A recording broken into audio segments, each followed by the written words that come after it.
Hi all, ఇక్కడ చూడండి నేను ఏం చేస్తున్నానో స్వీట్ పొటాటో అయితే స్టీమ్ పైన బాయిల్ చేసుకుంటున్నా. అండ్ ఇది బాయిల్ అయ్యిందో లేదో ఇలా నైఫ్ తీసుకుని అయితే చెక్ చేసుకోవాలి. ఇంకొక 2 minutes ఉంచితే కంప్లీట్గా బాయిల్ అవుతుంది. చైతన్య వచ్చేసి పక్కనే టీ పెడుతున్నాడు. అండ్ ఇక్కడ నాకు పెరుగు పచ్చడి ఆంటీ చపాతీ డైలాగ్ అయితే గుర్తొచ్చింది. ఎందుకో మీకు అర్థమైతే కమెంట్ చేసేయండి. గరిటతో తీద్దాం అనుకున్నా, బట్ అవి ఎక్కువ వెయిట్ ఉండడం వల్ల అయితే రాలేదు. సో ఇంకా హ్యాండ్తో అయితే తీసేసాను. అండ్ ఈ స్వీట్ పొటాటో అండ్ టీ అయితే అంత మంచి కాంబినేషన్ ఏం కాదు, బట్ ఏంటంటే అలా కుదిరేసిందనమాట. సో ఇక్కడ చైతన్యం మనకి టీ చేసి ఇచ్చాడు కాబట్టి టేస్ట్ చేసి బాగుందని చెప్పేస్తే మనకి ఎప్పుడైనా కావాల్సినప్పుడు మళ్ళీ చేయించుకోవచ్చు.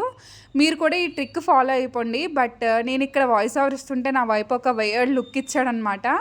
ఇంకా స్వీట్ పొటాటో అయితే మంచిగా బాయిల్ అయింది. ఇంకా స్టీమ్ చేయడం వల్ల దీని టేస్ట్ అనేది చాలా బాగుంటుంది. నార్మల్గా వాటర్లో బాయిల్ చేసుకోవడం కంటే ఇలా స్టీమ్ చేసిన స్వీట్ పొటాటో హెల్త్కి కూడా చాలా మంచిది. వీడియో నచ్చితే లైక్ చేసి ఛానల్ సబ్స్క్రైబ్ చేయండి.